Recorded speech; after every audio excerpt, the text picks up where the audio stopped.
All right, for all you people that really hate your jobs, I do have a serious question, and I'm not trying to be a dick. Is it your job that makes you miserable, or is it the futility of your day to day life? And they're like, well, what do you mean?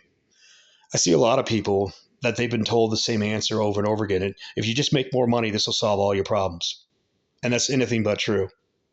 Because most people, they're living paycheck to paycheck. They're doggy paddling through life. And the problem is that they go with a system that is set up to make you fail. And I'm not trying to sell you anything or anything like that, but I'm going to tell you what worked for me. And this combo just keeps on working because of you can't argue with the numbers. This is Freedom Phil. Like and subscribe. Let's get into this. I mean, think about this whole thing. If you say, well, I'll go to the city and I'll make more money. And so you commute an hour each way. And you're like, well, I want to live in the city. But then you look at the cost of rent and you're like, I can't afford, even with that higher paying job, I can't afford to live in this city. So you commute an hour each way through traffic. And you're making, let's say, $25 an hour. When I choose to work, I make 50. But $25 an hour times 2 hours a day that you won't get paid for. So that's like working, by the way. You have to deal with this to go there and back.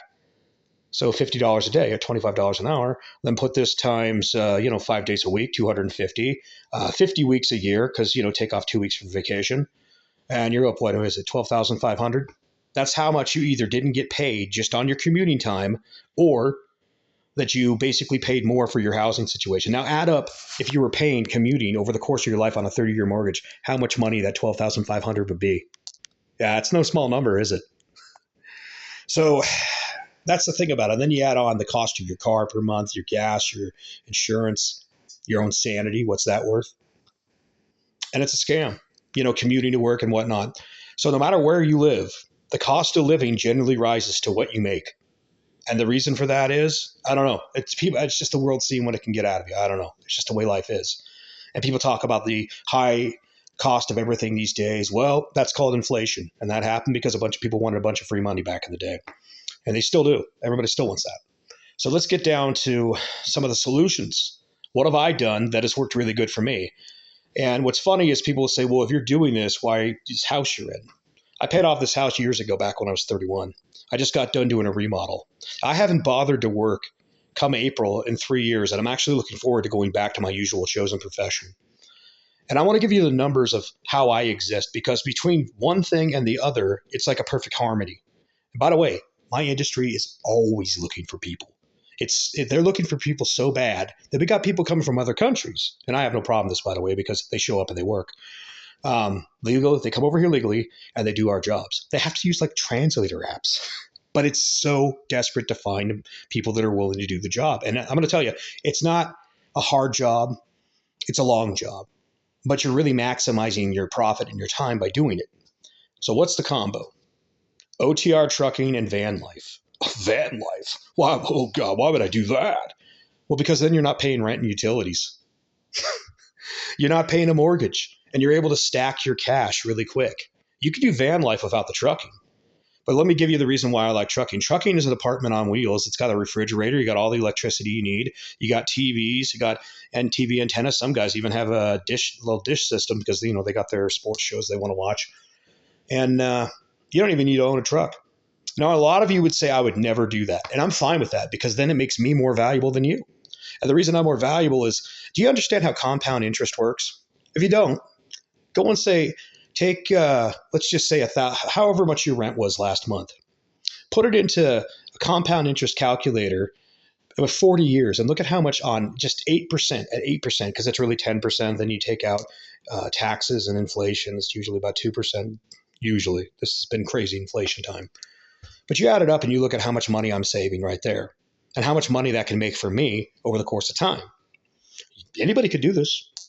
But let me give you the numbers of how much it cost me to get by when I'm van lifing. Because last few winters when I wasn't working on this place, I was be down in the wasteland, looking at cute little cat-sized foxes at night. They come up to your camp, man. It's the coolest goddamn thing. And if you see them, good thing, because they equal rodent control. So let's say $100 a month for food, which is about what my electric bill is anyways here. And the water and sewer here is about, 130. So $30 a month for internet. You can get that down to $25 enough for unlimited internet on a cell phone. And then you got, what is it? $25 a month so 25 plus 25 for insurance, 15 for laundry. I'm pretty sure there's probably a few other things, you know, but you figure in another 100. So, oh yeah, gas. For me in the wasteland, it was all of $20 a month because I just go to town twice a month. I had lots of things to do. I had TV shows to watch, video games to play, hiking through the wasteland to do, whether it's the wasteland, the woods, or whatever. I've always got something going on. And so my cost of living is under $200 a month if I choose to be that way. Now, let's say you're trucking and you're making 80K a year, 80K to 100K per year. You know what you could do with the rest of that money? Well, most people would just do the stupid things that got them into the same problems they're in right now. But if you're young, you're 21 years old driving OTR. Yeah, you could put it into the S&P. I'm not giving you stock advice, but if just go look at how a compound interest calculator works. You could put that money away and have it making money for you. So in the first 5 or so years, and by the way, if you pick a state that has no state income tax, and you pick a company that has a good profit share match, like around 10%. So you made 100K, you put in 10,000, they put in 10,000. Turns out that negates what you paid in federal taxes. You get where I'm going with that? You basically paid nothing in taxes. You lived off, say, 5,000 a year, and then you took the rest and you invested it. And they say, well, what about a house? What about a house? When I want to get a house? When you travel the entire country, here's a little pro tip, and this is the easy way to find property. There are lots of small towns where a family was raised, and the old people stayed there, and the kids moved on. So when the kids moved on, a lot of times they come back after the parents pass on, and they don't want to live in the house. So you end up buying a house for 40 to 80 grand, maybe a little more. But you can find cheap housing all over America. All you got to do is get on Google Maps, look at a town, look at the name, and then look up what real estate cost. So you've got your retirement figured out in 5 or so years, completely invested, ready to go, and you've got a house relatively cheap. You could even just buy a cheap piece of land in some of these states and build yourself a tiny home, a little bachelor pad, You're talking 50 grand to do that. Oh, buy yourself a brand new vehicle. You got a brand new vehicle, your retirement's completely funded, and you're not even the age of 30. Do you think your life's outlook would be a lot different? At that point, you might just be bored and take a little side job. Like if you don't have to worry about, like working, say you're one of these little dollar stores in town here. Say you're working that job, but you don't have to worry about the rent. You don't have to worry about, the tomorrow, your old age. Do you think your perception on life would be entirely different? Just saying. The reason most people are miserable, it's not the job, it's the futility of their existence. And for the time being, for another few years, OTR trucking will be a thing. And people say, well, what if trucking's gone? Okay, well, just do van life and work a trade.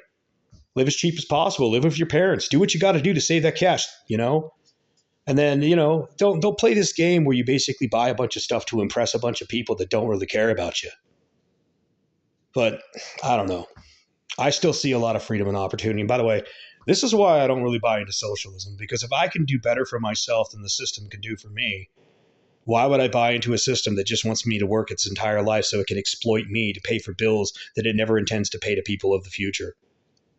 Just saying. It's Freedom Phil. Y'all have a good one. Take it easy. Like, subscribe. Feel free to share it if you want to. Laters.